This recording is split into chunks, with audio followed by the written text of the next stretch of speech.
এক সময়ের বিশ্বসুন্দরী ঐশ্বরিয়াকে এক নজর ফের দেখে নেওয়া যাক।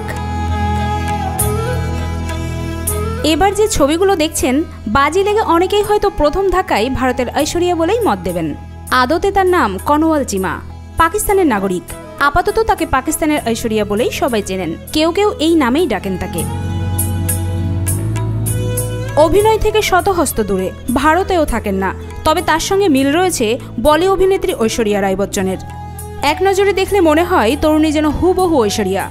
কি করেন কনওয়াল চিমা? পাকিস্তানের ইসলামাবাদে জন্ম কনওয়ালের।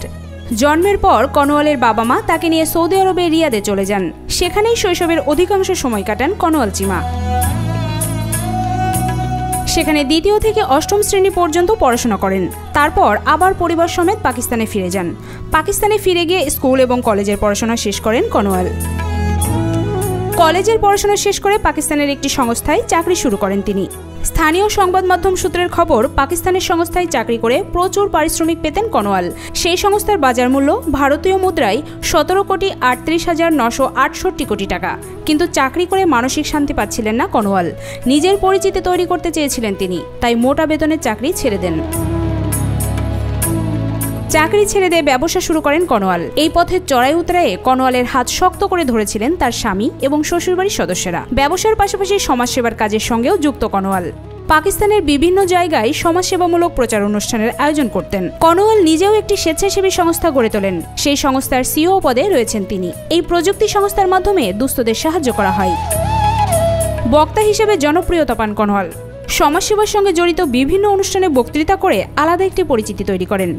তবে পাকিস্তানের এই তরুণী আরও একটি কারণে প্রচারের আলোচনায় এসেছেন। বলি নায়িকা ঐশ্বরিয়া রায় বচ্চনের সঙ্গে কনওয়ালের মুখের প্রচুর সাদৃশ্য রয়েছে। চোখ নাক মুখ দেখলে মনে হয় তিনি যেন হুবহু ঐশ্বরিয়া। তবে এই কথা শুনতে একদম পছন্দ করেন না কনওয়াল। এক সাক্ষাৎকারে ঐশ্বরিয়ার সঙ্গে সাদৃশ্যের প্রসঙ্গে প্রশ্ন করলে কনওয়াল অসন্তোষ প্রকাশ করেছিলেন। তিনি বলেছিলেন, আপনি তো আমার বক্তৃতা শোনেন, আমি কার মতো দেখতে সেটা আমার পরিচয় হওয়া উচিত নয়। আমার কর্মই আমার পরিচয় বহন করবে। পাকিস্তানের ঐশ্বরিয়া হিসেবে তকমা পেয়েছেন কনওয়াল, তবে সেই তকমা পেয়ে কখনোই আনন্দ প্রকাশ করেননি তিনি। সমাজ মাধ্যমে কনওয়ালের অনুগামীর সংখ্যা নেহাত কম নয়। ইতিমধ্যে ইনস্টাগ্রামে তার অনুগামীর সংখ্যা ৮৬,০০০-এর গণ্ডি পার করে ফেলেছে।